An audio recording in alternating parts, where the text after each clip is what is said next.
Ustadz Yusuf Mansyur tengah berduka.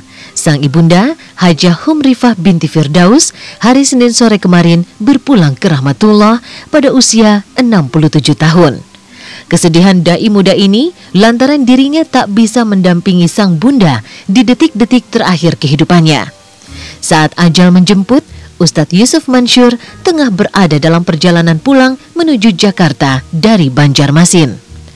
Tepat pukul 11 malam, suasana haru pun tak terbendung ketika Ustadz Yusuf Mansyur tiba di rumah duka.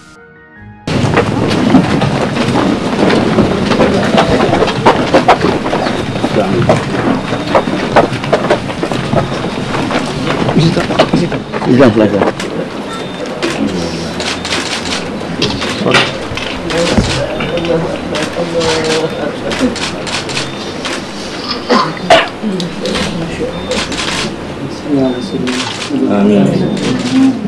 Amin.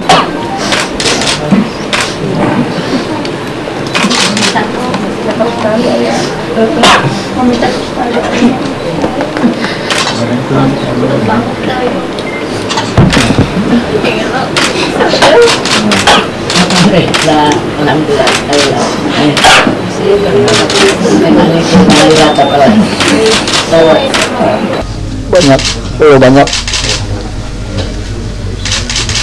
Mungkin saya akan bikin buku sendiri kali tentang ibu, tentang 3 perempuan hebat-hebat semua. Terlalu banyak. Sayanya ini yang kurang itu. Banyak penting ya. Jamaah nggak sempet nginin ibu. Titip mama adik-adik.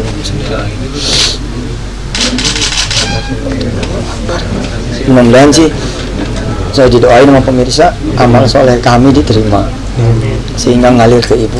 Adik saya kebetulan yang tadi mendampingi saya pas lagi dakwah di Kalimantan tadi langsung balik, mestinya besok itu tadi langsung acara yang malamnya dibatalin.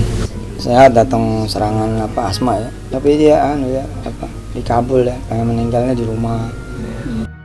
Rencananya almarhumah akan dimakamkan hari ini di Kompleks Pondok Pesantren Darul Quran setelah disolatkan. Ustadz Yusuf Mansyur tak menyangka jika sang bunda akan pergi meninggalkan dirinya dengan cepat. Terlebih di minggu terakhir sebelum kepergiannya, Ustadz Yusuf Mansyur masih berkesempatan membimbing sang bunda untuk menghafal ayat suci Al-Quran. Bahkan sebelum meninggal, almarhum masih meluangkan waktunya untuk menjenguk adik ipar Ustadz Yusuf Mansyur yang terbaring di rumah sakit. Kala itu, almarhumah sempat mendoakan agar adik ipar anak tertuanya itu berumur panjang. Ya, paginya malah sempat ini ya, paginya malah siang ya, malah sempat nengokin adik istri saya di rumah sakit. Beliau nengokin, doain panjang umur. Kemarin ada itu ya, yang di Jembatan 5 ya? Kemarin halal bihalal di Bekasi. Nah, itu katanya ibu pamit ya? Masya Allah. Ibu pekan-pekan terakhir masih saya pimpin ngapal Qurannya. Jasa ibu saya lah, atas izin Allah saya bisa ada seperti ini.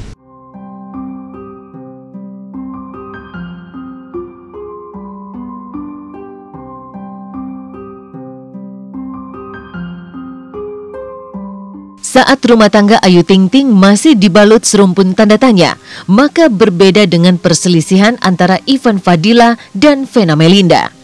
Dari sidang ke sidang, masalah tersebut mulai terkuak adanya. Kemarin, Ivan membawa 5 orang saksi ke Pengadilan Agama Jakarta Selatan. Tapi dari 5 orang saksi, baru 3 yang memberikan keterangan. Ayahanda Ivan Fadila, adik Ivan, dan asisten rumah tangga mereka. Kabarnya saksi-saksi tersebut seakan menguatkan dugaan adanya perselingkuhan. Ketiga saksi ini pun akui adanya keributan dalam rumah tangga Ivan dan Vena. Meski sidang digelar secara tertutup, namun menguraikan isu di dalamnya seputar sepatu Vena. Nyatanya Ivan mengakui bahwa ia kerap memakaikan sepatu kepada Vena selama ini. Sontak saja, pengakuan Ivan ini menimbulkan adanya dugaan Ivan diperlakukan seperti budak oleh Vena.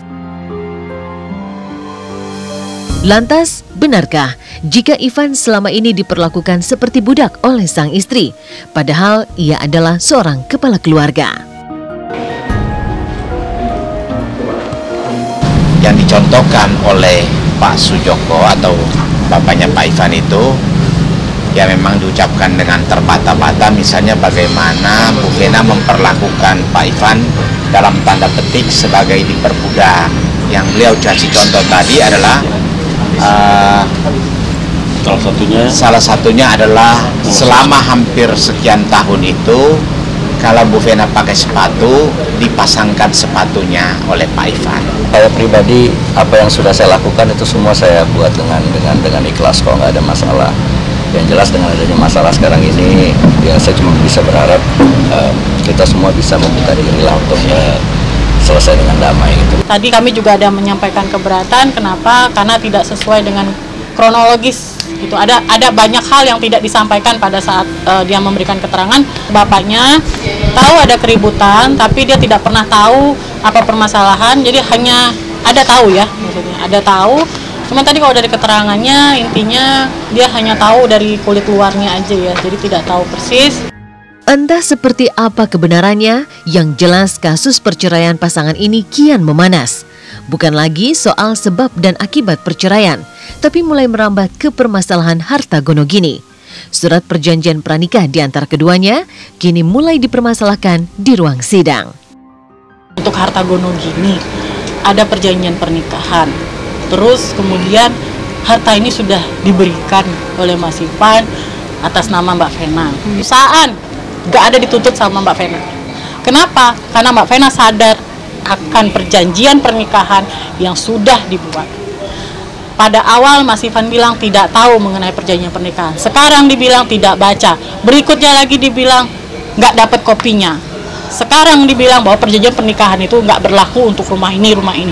Nanti akan berkembang karena kan ada belum saksi-saksi ahli yang akan menunjang dari jawaban atas gugatan kepada Pak Ivan kan. Nanti mungkin akan ada beberapa saksi ahli lah yang kita siapkan.